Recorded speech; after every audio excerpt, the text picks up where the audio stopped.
माघ गुप्त नवरात्रि की अष्टमी और नवमी तिथि इस बार एक ही दिन पड़ने वाली है, यानी कि 29 जनवरी रविवार के दिन। अष्टमी तिथि को महाविद्या बगलामुखी की पूजा की जाती है और नवमी तिथि को मां मातंगी की पूजा की जाती है। अगर आप अष्टमी तिथि के दिन मां बगलामुखी की पूजा विधि और कथा के बारे में जानना चाहते हैं तो इससे पहले की वीडियो आप जरूर देख लीजिएगा। आज के इस वीडियो के लास्ट में आप मां मातंगी की कथा के अलावा जानेंगे कि किस प्रकार नवरात्रि के अंतिम दिन कन्या पूजन किया जाता है, किस प्रकार से आपको इस दिन पूजा करनी चाहिए। दशमी तिथि के दिन मां कमला की पूजा के साथ ही नवरात्रि व्रतों का समापन हो जाता है। गुप्त नवरात्रि के पूरे 10 दिन तक 10 महाविद्याओं की पूजा की जाती है। अगर आपने केवल अष्टमी का पूजन करना है या नवमी के दिन कन्या पूजन करना है, तब भी आपको 10 दिन की पूजा जरूर करनी चाहिए। मातंगी देवी को प्रकृति और वाक शक्ति की देवी माना गया है। मातंगी देवी इंद्रजाल और हर प्रकार के जादू टोने के प्रभाव को भी नष्ट कर देती हैं। पौराणिक मान्यताओं के अनुसार मातंगी माता को भगवान शिव की शक्ति बताया गया है। मतंग भगवान शिव का नाम है। गृहस्थ जीवन को सुखमय बनाने के लिए और इसके साथ ही मनोवांछित फल की प्राप्ति के लिए महाविद्या मातंगी की पूजा करनी चाहिए। और मातंगी देवी एकमात्र ऐसी देवी हैं जिनका व्रत नहीं रखा जाता है और जिन्हें जूठन का प्रसाद अर्पित किया जाता है। मातंगी देवी ही एकमात्र ऐसी देवी हैं जिनकी आपको अपने घर में स्थापना नहीं करनी चाहिए। जैसा कि मैंने आपको इस गुप्त नवरात्रि की पहली वीडियो में बताया था कि गुप्त नवरात्रि के दिनों में एक दिन ऐसा भी है जिस दिन आपको अपने घर में अलग से मातंगी देवी की पूजा सामग्री ना तो रखनी चाहिए और ना ही उनकी स्थापना करके पूजा करनी चाहिए। आप मन में उनका ध्यान कर लीजिए, लेकिन उनकी प्रकट रूप में पूजा नहीं की जाती है। एक बार भगवान श्री हरि और उनकी पत्नी लक्ष्मी जी भगवान शिव और देवी पार्वती से मिलने हेतु उनके निवास स्थान कैलाश पर्वत पर गए। भगवान श्रीहरि अपने साथ कुछ खाने की सामग्री भी लेकर गए और उन्होंने वह खाद्य पदार्थ भगवान शिव को भेंट स्वरूप प्रदान कर दिया। भगवान शिव और पार्वती ने उपहार स्वरूप प्राप्त वस्तुओं को खाया। भोजन करते हुए खाने के कुछ अंश नीचे धरती पर गिर गए। उन गिरे हुए भोजन के अंशों में से एक श्याम वर्ण वाली देवी ने जन्म लिया, जो कि मातंगी के नाम से विख्यात हुई।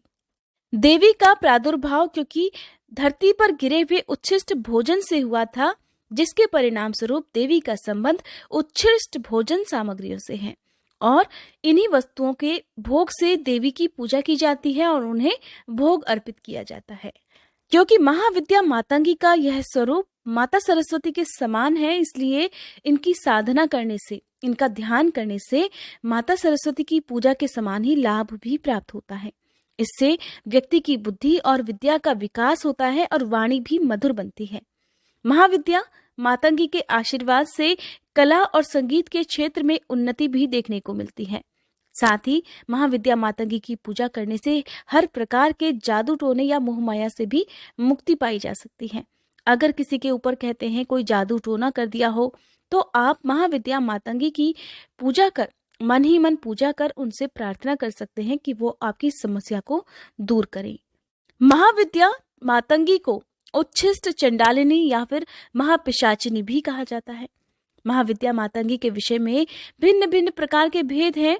इन्हें राज मातंगी, सुमुखी, वैश्य मातंगी, कर्ण मातंगी आदि नामों से भी जाना जाता है और ये देवी दक्षिण और पश्चिम की देवी मानी जाती है।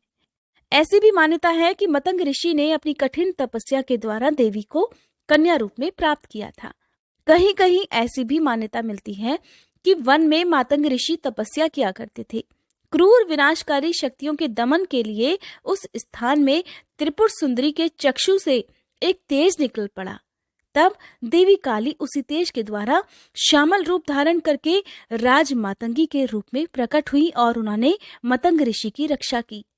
महाविद्या मातंगी गहरे नीले रंग या फिर श्याम वर्ण की हैं। अपने मस्तक पर अर्धचंद्र धारण करती हैं। इनके 4 हाथ और 3 नेत्र हैं। माँ कमल के आसन पर विराजित हैं। लाल वस्त्र, आभूषण और गले में गुंजा की माला धारण करती हैं। माता के अस्त्र खंग, खेटक, पाश और अंकुश हैं और इनके साथ तोता हमेशा रहता है, जो वाणी और वचन का प्रतीक है।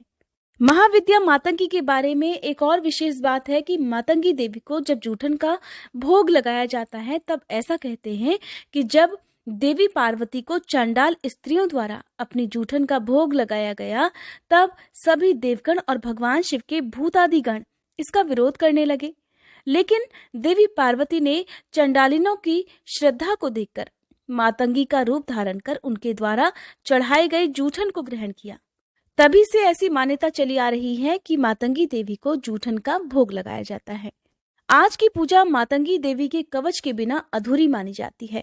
कवच इस प्रकार है: हे मातंगी मेरे मस्तक की, भुवनेश्वरी मेरे चक्षु की, तोतला मेरे कर्ण मम और त्रिपुरा मेरे मुख की रक्षा करे। महामाया मेरे कंठ की, माहेश्वरी मेरे हृदय की, त्रिपुरा मेरे पार्श्व की और कामेश्वरी मेरे गुह्य की रक्षा करे। चंडी दोनों उरों की, रतिप्रिया मेरी जंघा की, महामाया मेरे पांवों की और कुलेश्वरी सर्वांग की रक्षा करे। जो मनुष्य इस कवच को धारण करते हैं वह सर्वदान यज्ञ होते हैं और अतुल ऐश्वर्य को प्राप्त होते हैं। महाविद्या मातंगी का ध्यान करने के बाद उन्हें आप जूठे फल, जूठे फूल या फिर जूठी मिठाई उन्हें अर्पित कर सकते हैं और इसके बाद उसका विसर्जन भी कर सकते हैं। आइए अब जानते हैं कि गुप्त नवरात्रि की 9वीं तिथि को क्या विशेष करना चाहिए। तो देखिए, अगर आपने गुप्त नवरात्रि की केवल पूजा ही की है, पूरे 10 दिन तक आपने नियमों का पालन किया है या 9 दिन तक आपने नियमों का पालन किया है या आपने पूरे उपवास रखे हैं जो कि बिल्कुल गुप्त रूप से रखे जाते हैं, तब भी आपको 10 महाविद्याओं की पूजा, उनका ध्यान अवश्य करना चाहिए। पूजा ना भी कर पाए तो आप उनका नाम लेकर उनका ध्यान करते हुए आपको गुप्त नवरात्रि में, अगर आपने कोई भी जाने अनजाने में ऐसा काम किया है या आपने गलती से किसी को अपने व्रतों के बारे में, अपनी पूजा के बारे में बता दिया हो, तो उसके लिए महाविद्याएं आपको क्षमा कर सके, ऐसा निवेदन आपको करना है। उसके बाद आपको जो भी सामग्री हो आप दान दे सकें, चाहे वो रुपए पैसे हो, अन्न का, वस्त्र का या पके हुए भोजन का दान अगर आप करना चाहते हैं तो उसके लिए सबसे अच्छा तरीका यही है कि आप मंदिर में जाकर दान कर दें। आप गुप्त रूप से मंदिर में जो दान पेटी है वहां पर भी दान के लिए दक्षिणा डाल सकते हैं, या फिर अगर मिल जाए कन्याएं आपके आसपास, छोटी कन्याएं, तो आप उन्हें गुप्त रूप से उनकी जरूरत का सामान उन्हें दान में दे सकते हैं ताकि किसी को पता भी ना चले, खुद कन्याओं को भी इस बात का ना पता चले। इस तरह से आपको दान देना है। और या फिर आप किसी गाय को या अपनी छत पर दाना पानी उनके लिए रख सकते हैं, या फिर आप बाद में भी कभी रास्ते में चलते हुए, बस में या कहीं पर भी आप जाते आते हैं, या आपका कोई वर्किंग प्लेस ऐसा है जहां पर छोटी कन्याएं आपको मिल सकती हो, तो वहां पर भी आप कन्याओं को दान स्वरूप जो भी सामग्री है वो दे सकते हैं। लेकिन प्रकट रूप में जो नवरात्रि की, जिस तरह से हम आम नवरात्रि में कन्या पूजन करते हैं, वो गुप्त नवरात्रि में आपको नहीं करना चाहिए। जिस तरह से आप अष्टमी पूजन करते हैं, उसके अगले दिन अन्न ग्रहण कर लेते हैं, तो उसी तरह से आप कर सकते हैं, लेकिन आपको पूरे 10 दिन तक आपको शुद्ध सात्विक भोजन ही ग्रहण करना है। और जो भी पूजन सामग्री है उसका विसर्जन आपको अपने आसपास, या कोई भी पीपल वृक्ष हो या जो पवित्र वृक्ष हमारे धर्म में बताए गए हैं उनकी जड़ में भी आप रख सकते हैं। पूजन सामग्री में अधिकतर जो सामग्री है उसका विसर्जन हम अपने घर के आसपास भी कर सकते हैं, जैसे कि आपके घर में गमले लगे हों, क्यारियां हो, या आसपास कोई पार्क हो, गार्डन हो, जहां पर झाड़ियां हो, घास हो, वहां पर भी आप उनका विसर्जन कर सकते हैं। अगर आपने कलश की स्थापना की है तो उसके अंदर जो जल भरा होता है उसे आप अपने घर के किसी भी गमले में डाल सकते हैं, अपने घर के मुख्य द्वार पर डाल सकते हैं। ऐसी जगह पर डालना है जहां पर किसी का पैर उस जल पर ना पड़े। और जो उसके अंदर आपने आम के या अशोक के पत्ते रखे हुए हैं उनका विसर्जन भी आप इसी तरह से कर सकते हैं। नारियल को आप खुद भी प्रसाद रूप में घर के सभी सदस्यों में बांट सकते हैं। बाहर के किसी भी सदस्य को आपको इस प्रसाद को नहीं देना चाहिए।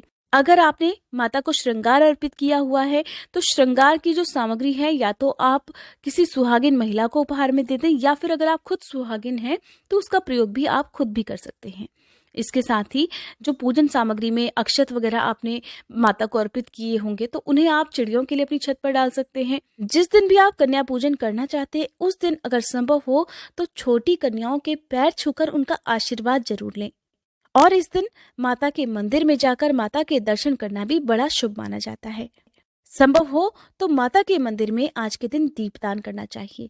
अगर कोई विशेष मनोकामना है तो उसके लिए कहा जाता है कि आटे के दिए जलाने चाहिए। जब मनोकामना पूर्ण हो जाए तो अपनी सामर्थ्य के अनुसार उतनी ही संख्या में मनोकामना पूर्ति के लिए धन्यवाद देने के लिए आप माता के सामने आटे के दीपक भी जरूर जलाएं, चाहे आप घी के दीपक जलाएं या तिल के या सरसों के तिल के। लेकिन कहते हैं आटे के दिए का मनोकामना पूर्ति से बड़ा विशेष संबंध होता है।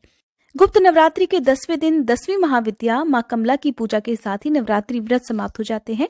ऐसे में यदि आप मां कमला की कथा सुनना चाहते हो और पारण के बारे में जानना चाहते हो तो आप हमारी अगली वीडियो को इंतजार जरूर कीजिएगा। और आज की ये जानकारी अगर आपको पसंद आई हो तो वीडियो को लाइक करके चैनल को सब्सक्राइब नहीं किया हो तो जरूर कर लीजिएगा।